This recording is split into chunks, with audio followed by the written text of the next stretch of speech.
እግዚአብሔር ልጆችን ለመዋጋት ስራ ላይ ናቸው። እኛ ደግሞ 24 ሰዓት ከንጉሱ ጋር መሆን አለብን። ከኢየሱስ ጋር ተጣብቀን ቁጭ ማለት አለብን። የዛ ሰዓት የሚወረወር ፍላጻ አያገኝም። በቀትር የሚንቀሳቀስ ጋኔል አያገኝም። ቤትን ሊረብሽ የወጣ ክፉ ነገር ቤት አይቀርብም። መቅሰፍት ወደ ደጅ አይደርስም። ነካርከው መቅሰፍት ወደ ቤት አይገባም በለው። ወገኖች ተመልከቱ። ሌባ ስንት ሰዓት ነው የሚመጣው? ሌሊት። እሺ እሺ ሌሊት ሌባ የሚመጣበት ሰዓት አይታወቅም። ብናቅማ አንተኛም ቁጭ ብለን እንጠብቃለን። ሰይጣን ሌባ ነው። የሚመጣበት ሰዓት አታውቀውም። ሰው ምን ላድርግ? ቢኮንሺየስ ንቃ በለው ከጎን ያለውን ሰው። የእግዚአብሔርን መንግስት እኮ ሊነጥቅህ ነው የሚመጣው፣ ሌላ አይደለም። የሰይጣን ሲመጣ ሊያሳምመኝ። ኦፍ ኮርስ የሰይጣን አንደኛው እንትኑ ቆሻሻ ስለሆነ አንደኛው ሰዎችን ማሳመም መግደል የሱ ስራ ነው። ሰዎች ላይ ክፉ ማድረግ የሱ ስራ ነው። አምላካችን የብርሃን አምላክ ስለሆነ መልካም ማድረግ የሱ ስራ ነው። ሰው ሲመጣ የሚመጣው ሊያሳምመን ነው። በእርግጥ የሚበልጠው መንግስቱን ሊወስድብን ነው እንጂ ይሄን ሊሰጠን ብቻ አይደለም። ሰው መታመሙ ምንም ላይሆን ይችላል። ሰው ግን የእግዚአብሔርን መንግስት ካጣ ችግር ውስጥ ነው። ሰይጣን የሚመጣው መንግስቱን ሊነጥቀን ነው። ምን ማለት መሰለ? ክርስቶስ ኢየሱስን መምሰላችን ከእጃችን ሊያወጣ ነው። ነካርገውና ጠንክር በለው። ኢየሱስን በመምሰል ላይ ብርቱ ሁን በለው። አቃል በደንብ ልንገራችሁ። ቤተክርስቲያን በተለይ ኢትዮጵያ ቤተክርስቲያን እንደዚሁም ዓለም ላይም እንደዚህ ነው። ኢየሱስን መምሰል ብዙ ሰው አንገፍግፎታል፣ አይፈልግም መምሰል። ማይ ብራዘር በጣም ወሳኝ ነው ለአንተ፣ በጣም ጠቃሚ ነው ለህይወትህ። የምትፈልጋቸው ነገሮች በሙሉ በክርስቶስ ውስጥ ነው ያሉት። ኢየሱስን መምሰል አይደለም ለአንተ ለዘር ማንዘርህ ይጠቅማል። የሚራራልህ ኢየሱስን በመምሰል ውስጥ ስትሆን ነው። የእግዚአብሔርን መንግስት እንጠብቃለን፣ ይመጣል። አሁን እንጠብቃለን። እንዴት? ኢየሱስን በመምሰል። አጨብጭቡና ቁጭ በሉ። ኢየሱስ ጌታ ነው። እኔ የሚገርመኝን ነገር ላሳያችሁ። 1 2 3 ነገሮች ላሳያችሁ። ብዙ ሲወራ ሰምቼው ማውቀውን ነገር ላሳያችሁ። በቸርች ውስጥ የሚደረጉ ነገሮች እና በጣም አደገኛ ለህይወታችን። ከእግዚአብሔር ቃል ይልቅ መንፈስ ቅዱስ ይበልጣል ይባላል። አንደኛው ወገን ደግሞ ከእግዚአብሔር ቃል ይልቅ ከመንፈስ ቅዱስ ይልቅ የእግዚአብሔር ቃል ይበልጣል ይላል። የትኛው ይመስላችኋል አዋጭ?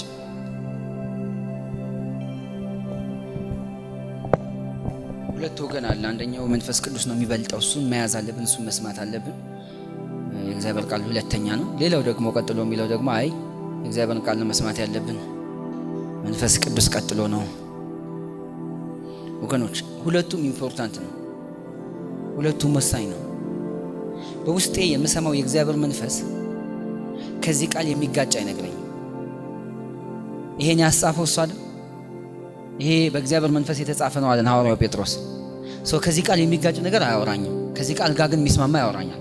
ይሄ ቃል በውስጤ ከሚያወራኝ መንፈስ ቅዱስ ጋር የሚጋጭ ነገር አይነግረኝም። የተስማሙ ናቸው። የምሰማው የእግዚአብሔር ድምፅ ከእግዚአብሔር ቃል ጋር ከተጋጨ አደገኛ ነው። የምናነበው የእግዚአብሔርን ቃል ደግሞ የሚመሰክርልን በውስጣችን የሚኖረው መንፈስ ነው። ሰዎች ኖ የእግዚአብሔር ቃል ሳይሆን ውስጤን ብቻ ነው የምሰማ ካሉ አጋንንት ይመራቸዋል። ነካርከው። እንደዚህ ከሆነ በለው አጋንንት ነው የሚመራው በለው። የእግዚአብሔር ቃል በለው መልህቅ ነው በለው። ይይዝሃል እንዳትሳሳት፣ ከጥፋት ከኃጢአት የሚታደግ ይሄ ነው። ማንም ሰው በክርስቶስ ኢየሱስ ይሁንም አይሁንም ውስጡን ሲያደምጥ ውስጡ ድምፅ አለ። ከየት ነው የሚመጣው? ግን ውስጡ ድምፅ አለ። ከየት ነው የመጣው? ውስጤ የሆነ ነገር ይሰማኛል የሚመስለን እኛ ክርስቲያኖች ብቻ ውስጣችን የሚሰማን፣ ብዙ ሰው ይሰማዋል። ልዩነቱ እኛ የእግዚአብሔርን ቃል ስለያዝን የምንሰማው አካል አለ። መለያችን ደግሞ ይሄ ነው። አይደለም እንዴት እንደሚደረግ አላውቅም። በእግዚአብሔር ቃል ጉዳይ አላውቅም። ሰውም ትዕግስት የለውም። ቁጭ ብሎ የእግዚአብሔርን ቃል የሚማር አቅም ማንም ሰው የለም። አብዛኛው በብዛት ሁሉም ባይሆን ግን መናገር የምፈልገው እንደዚህ ይላችሁ። የእግዚአብሔር ቃል ስናነጥና ስለ ኢዮብ ታሪክ እናነባለን። ኢዮብ የሚባል ሰው ነበር፣ ጻድቅ የሚባል ሰው፣ ፍጹም ጻድቅ ፍጹም ንጹህ ሰው ኢዮብ የሚባል ሰው ነበር እግዚአብሔር ሲመሰክርለት። ይሄ ኢዮብ የሚባል ሰው በጣም በብዙ መከራ ውስጥ ነው ያለፈው። በጣም ነው የሚደንቀው ያለፈበት ማለት። ተመልከቱ፣ ሁሌም ማወራው ነገር ነው፣ ግን 10 ልጆች ነው ያጣው። እና ያጣው ደግሞ በሳምንት አይደለም በአንድ ቀን። ንብረቱን በሙሉ አጥቷል በአንድ ቀን። ኢዮብ ፍጹም ጻድቅ ከመንፈስ ቅዱስ ጋር በደንብ የተቀራረበ ስለነበር ይሄን ሁሉ አጥቶ ምንም አይደለም ያለው። እሱ ሰጠ፣ እሱ ነሳ ብሎ ዘጋ። አሁን ይህንን ቃል ሰው ሲያነብ እግዚአብሔር በአውሎ ንፋስ ነው እግዚአብሔር ለኢዮብ በአውሎ ንፋስ ነው እንደመለሰለትና ለሱም እንደሚመልስለት ነው የሚያወራው። የኢዮብን ትዕግስት ግን መላበስ አይችልም። መልሷን ብቻ ነው የሚፈልጋት። ለኢዮብ የሆነለትን ተአምራት ነው የሚፈልገው። ኢዮብ ያለፈበትን አይፈልገውም። ክርስትና እንደዚህ ነው። ጌታ ኢየሱስ ክርስቶስን ስትከተሉ ከጌታ ከኢየሱስ ክርስቶስ የምናገኘው ጥቅም ብቻ ሳይሆን የሚጠቅመን ነገር ግን ፈተናም ኢምፖርታንት ነው። ነካርጉት፣ ፈተና ወሳኝ ነው በሉት። በጣም ነው የሚጠቅም በሉት። አውቃለሁ ፈተና ሲባል ብዙ ሰው እንደማይወድ። እስካሁን ያየሁት ይበቃኛል ይላል በልቡ አንዳንዱ። እና እንዴት አሁን ደግሞ ፈተና እኔ ከፈተና ያወጣኝ እያልኩ። ፈተና በጣም ነው የሚወደደው። እና ደግሞ ልታቁት የሚገባው ነገር 40 ቀን ጾም ጸሎት ሳይሆን 80 ቀን ጾም ጸሎት ብትይዙ ከፈተና የወጣ ህይወት አለው። በፈተና ውስጥ ግን የሚያጠነክር መንፈስ ይመጣል።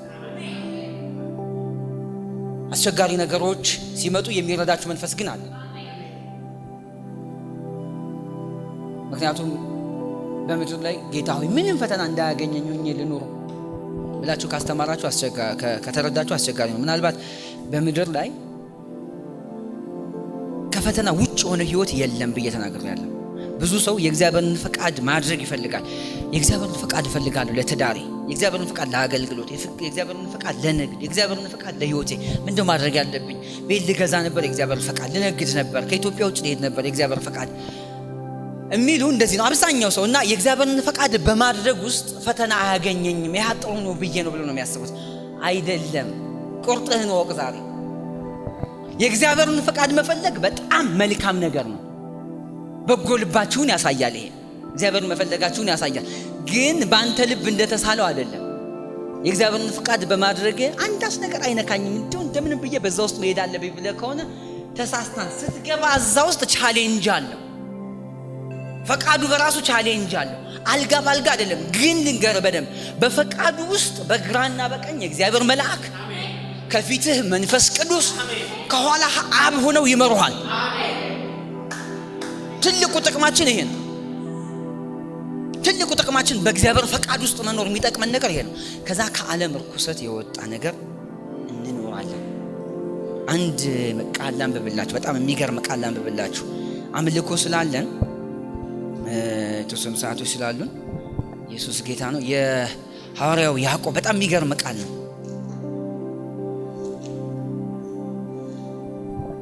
በጣም የሚወደድ ቃል ነው። በጣም ተወዱታላችሁ።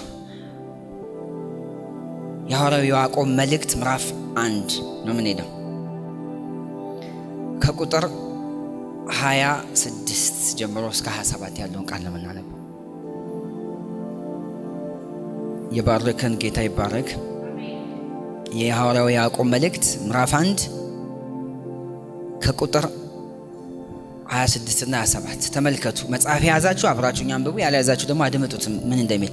አንደበቱን ሳይገታ ይላል ልቡን እያሳተ እግዚአብሔርን የሚያመልክ የሚመስለው ሰው ማንም ቢኖር የእርሱ አምልኮ ምንድነው?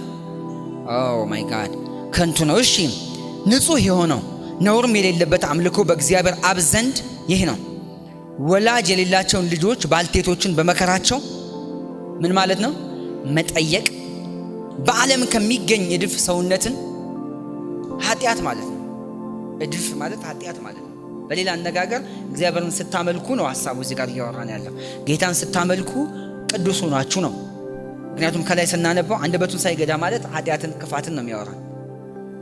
እድፍ ከዚህ ዓለም እድፍ ራስን ማራቅ ማለት ከኃጢአት ራስን ማራቅ ነው። እግዚአብሔርን ስንከተል ምን ይፈልጋል ማለት ነው? አሁን እያወራን ያለው ሆሊነስ ይፈልጋል፣ ቅድስና ይፈልጋል። መንፈስ ቅዱስ በእኛ ህይወት ውስጥ ኦፕሬት እንዲያደርግ ሰክሰስ እንድትሆኑ አንድ ነገር ልንገራችሁ። ብዙ አትጨነቁ። ብዙ መረጋጋት አለባችሁ። ብዙ ኢየሱስን መደገፍ አለባችሁ። ጊዜ ነው፣ ታገሱ። እግዚአብሔር በህይወታችሁ ተአምራት ያደርጋል። ልክ እንደ ማርያም እግሩ ስር ቁጭ ብላችሁ ለመማር ትዕግስት ውሰዱ። ትዕግስት ይፈልጋል። ቁጭ ብሎ መማር ይፈልጋል። አይኑ አውቃለሁ አስቸጋሪ ስሜቶች ይኖራሉ በዙሪያችን፣ ግን መታገስ፣ ከእግዚአብሔር መስማት፣ የእግዚአብሔርን ቃል ማጥናት፣ መጸለይ። ጊዜ ቆጥሮ ይመጣል። ኢየሱስ ጊዜ ቆጥሮ ወደ ላይፍ ይመጣል። አስቦ ይመጣል እግዚአብሔር። ከዛ ላይፍን ቼንጅ ሲያደርግ ታያለህ። ኢየሱስ ጌታ ነው። መንፈሳዊ ነገር ይሄ ነው። በቃ ሲምፕል የእግዚአብሔር ቃል በእኛ ውስጥ ይገባል። ያ ቃል እኛን ይቆጣጠራል። ተመልከቱ፣ ሰዎች የእግዚአብሔር ቃል በውስጣቸው ሲኖር አመለካከታቸው ይቀየራል። ማለት እንደ መንፈስ ቅዱስ አይነት ሐሳብ ይኖራቸዋል። በክርስቶስ ኢየሱስ የነበረው ያ ሐሳብ ነው የነዛ ሰዎች የሚሆነው። ያ ቅድስና ብለን እንጠራዋለን። ክብር ለኢየሱስ ይሁን። አጨብጭቡ። ወደ ሌሎች ፕሮግራሞች ከመሄዴ በፊት እስኪ ምስክርነት ካለ እጆቻችሁን ታሳዩኛላችሁ። ከሌለ በእግሮቻችን እንቆምና እንጸልይላችሁ። ምስክርነት ካለ ግን እሰማለሁ። እጆቻችሁ ማሳየት ትችላላችሁ። ምስክርነት እሺ፣ አንድ ሰው ሌላም ሰው ካለ እጁ ሊያሳይ ይችላል። ቴስቲሞኒዎችን እንሰማለን። ክብር ለኢየሱስ ይሁን። ኢየሱስ ጌታ ነው። ቆሙ። የእሷ ምስክርነት ቀጥሎ እንሰማለን። ሁሉም በእግሩ ይቆማል።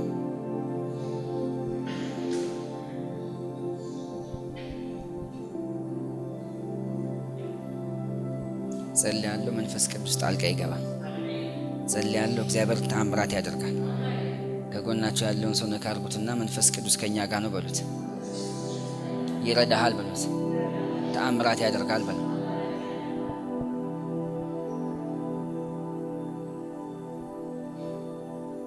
መንፈሳዊ ነገር ዲዘርኒንግ ስፒሪት ይፈልጋል። በጣም ዋና የሚባለው አንዱ እሱ ነው። መናፍስትን የመለየት ጸጋ ይባላል። መናፍስትን የመለየት ጸጋ እንለዋለን። መናፍስቶችን የመለየት ጸጋ። በዓለም ላይ ብዙ መናፍስቶች አሉ የወጡ። በተለይ ደግሞ አስቸጋሪ ከሚባሉት ነገሮች ደግሞ የክርስቶስ ኢየሱስን ትክክለኛውን ትምህርት የሚያበላሹት ናቸው። ለዛ ነው ጢሞቴዎስ ላይ ሲናገር መንፈስ ቅዱስ ግን በግልጽ ይናገራል። በኋለኛው ዘመን የሚያስቱ የመናፍስትን ትምህርት የሚያስተምሩ ሰዎች ይመጣሉ። እነሱም የዋጃቸውን ጌታ ክደው የሚያጠፋ ኑፋቄ ያስገባሉ ይላል የእግዚአብሔር ቃል። ላንብብላችሁ። እንደዚህ ይላል ምዕራፍ 4 ላይ ሐዋርያው ጳውሎስ ለጢሞቴዎስ የጻፈለት አንደኛ ጢሞቴዎስ ምዕራፍ 4 ላይ መንፈስ ግን በግልጥ በኋለኛው ዘመናት አንዳንዶች የሚያስቱ መናፍስትን በውሸተኛ ግብዝነት የተሰጠውን የአጋንንትን ትምህርት እያደመጡ ሃይማኖቱን ይክዳሉ ይላል። በገዛ ሕሊናቸው እንደሚቃጠሉ ደንዝዘው እነዚህ ውሸተኞች መጋባትን ይከለክላሉ። አምነው እውነትን የሚያውቁ ከምስጋና ጋር ይቀበሉት ዘንድ እግዚአብሔር ከፈጠረው መብል እንዲርቁ ያዛሉ። እግዚአብሔር የፈጠረው ሁሉ መልካም ነውና ከምስጋና ጋር ቢቀበሉት የሚጣል ምንም የለውም። በእግዚአብሔር ቃልና በጸሎት የተቀደሰ ነው። ኢየሱስ ጌታ ነው። መናፍስትን መለየት የሚያስፈልገው ለዚህ ነው። ዲዘርኒንግ ስፒሪት፣ መንፈስን መለየት። የትኛው ሰው ጋር ምን አይነት መንፈስ ይሰራል? ያ መንፈስ ከዛ ሰው ላይ በመቼ ጊዜ መቼ ከሰውየው ህይወት ይወገዳል? ላይፌንስ እየነካ እየረበሸኝ ያለው ነገር ምንድነው? የትኛው መንፈስ ነው? ያ መንፈሳዊን መከፈት ይፈልጋል። ኢየሱስ ጌታ ነው። እጆቻችሁን አንሱና ጌታን እየባረክን እንጸልያለን።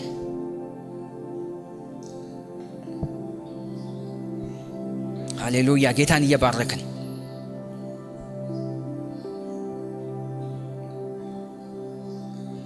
እየባረክን በክርስቶስ ኢየሱስ ስም እጸልያለሁ። በዚህ ሰዓት ምንም አይነት ህይወታችሁ ላይ የሚወረወር ቀስት ይሰበር። እጸልያለሁ በኢየሱስ ስም በእናንተ ላይ የተወረወረ የበሽታ ኃይል ሁሉ ፈውስ ያገኝ፣ ነፃነት ይሆን። ፈውስ ከእናንተ ጋር ይገናኝ። ፈውስ ከአንቺ ጋር ይገናኝ። አሁን ነፃነት ይጀምር። ያሰራችሁን ሁሉ በጣጠስኩት፣ የሚዋጋችሁን ሁሉ በጣጠስኩት። የነፃነት ጊዜ ይሁን በኢየሱስ ስም። በነፃነት ልኖር በሉ እስኪ። ክርስቶስ ኢየሱስ ነፃ አውጥቶኛል። እኔ ነፃ ወጥቻለሁ፣ ተባርኬያለሁ፣ ተከናውኛለሁ። መንፈስ ቅዱስ ከኔ ጋር ነው።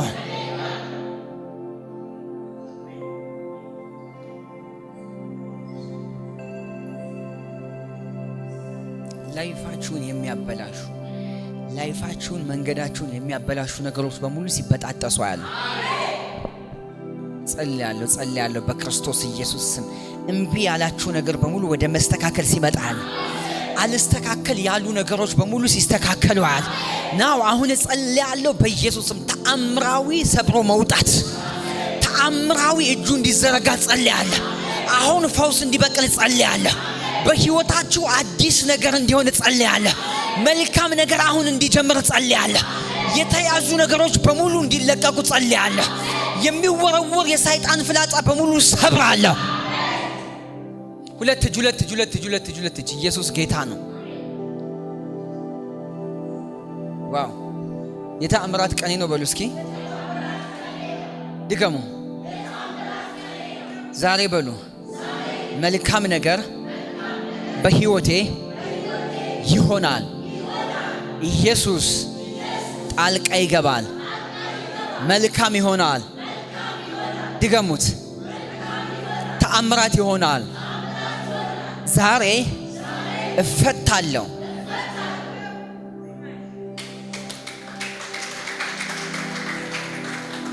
ኢየሱስ ጌታ ነው። እኔ ጸልያለሁ በዚህ ሰዓት ኢትዮጵያ ውስጥ ኢትዮጵያን የሚያተራምስ ከርስ ሀገሬን በሙሉ በጥላቻ አሁን የሚመርስ በሰሜኑ በደቡብ በምስራቁ የሚበተን ነገር በሙሉ በኢየሱስ መቆም እንዲጀምር ጸልይ። በዚህ ሰዓት መቆም እንዲጀምር ጸልይ። በእግሮቻችን እንቆማለን። ቴንክ ዩ ዋው እንደተመከራችሁ ጌታ ጣልቃ እንደገባላችሁ በቃ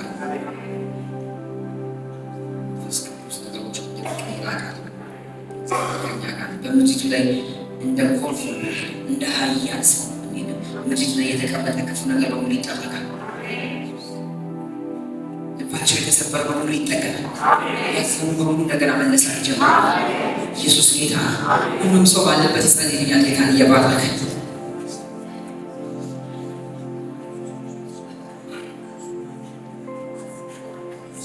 በእናንተ ላይ የወጣ ክፉ ሟርት ሁሉ ይሰራል። የሰላም መንፈስ ወደ ቤታችሁ ይሽራል። ምህረት ያገኛል። ይቅርታው ያገኛል። ክፉ የሰይጣን ኃይል ሁሉ ይሰራል። ሁለት ሃሌሉያ። እግዚአብሔር ከኔ ጋር ነው በሉ እስኪ ድገሙት። ቤቴ ሰላም፣ ቤቴ በምህረት ተሞልቷል፣ በይቅርታ ተሞልቷል፣ በቸርነት ተሞልቷል።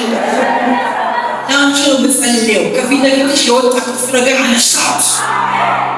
አንድ ነገር በመንፈስ ያለ ከፊት ለፊት የቆመ እንቅፋት ሲነሳ አለ። እግዚአብሔር ነፃነት ሲያቆናጥጥሽ አለ። መልካም ነገር ሲመጣ አለ። ቸርነት ሲመጣ አለ። ይነሳ ወደች ቀንበር በሙሉ ሲወድቅ አለ። እግዚአብሔር ደስታ በዚህ ጉባኤ ላይ ፈውስ ይልካል አለ።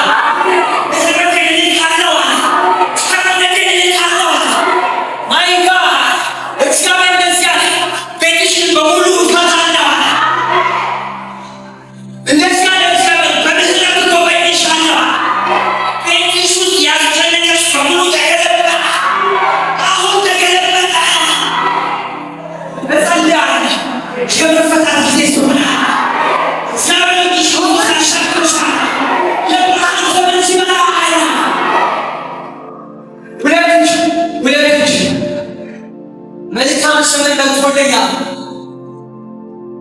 ደግነት ተደርጎልኛል። ፍቅር ተደርጎልኛል። እስኪ ከጎናችሁ ያለው ሰው ነካኩትና እንደዚህ ብላችሁ ንገሩት። እግዚአብሔር ስላንተ የሚያስበው መልካም ነው በሉት። በህይወት የገጠሙ ክፉ ነገሮች በሉት የአባትህ ፈቃድ አይደለም በሉት። ድገሙት። የአባትህ ፈቃድ አይደለም፣ የኢየሱስ ፈቃድ አይደለም። ስለዚህ አሁን ተሰጥቷል። እግዚአብሔር ስለኛ ምንድን ነው የሚያስበው? በነፃነት ልትኖሩ ክርስቶስ ኢየሱስ ነፃ አወጣችሁ። እኔን የሚከተለኝ በሙሉ የሕይወት ብርሃን ይሆንለታል፣ በጨለማ አይመላለስም። ጭንቀት የት ነው የሚመጣው? እግዚአብሔር ተሸክመን ከእግዚአብሔር አይደለም። ግራ መጋባት ከየት ነው የሚመጣው? አትፍሩ፣ እኔ ከእናንተ ጋር ነኝ አለ እስከ ዓለም ፍጻሜ። እኔ ጸልያለሁ ያው ስራ ለመስራት የሆነ ቢዝነስ ላይ ለመሰማራት አገልግሎት ውስጥ ለመግባት ፍርሃት አንቆ የያዛችሁ በሙሉ የፍርሃት መንፈስ ተሰበረ።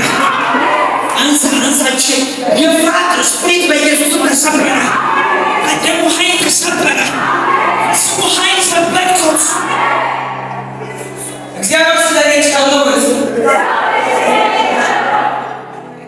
አጨብጭቡ። ይህ ስለ አገልግሎትና ስለ ወደፊት ህይወት የምታስበላችሁ ጠይቁን። እኔ ማስበው ብርሃን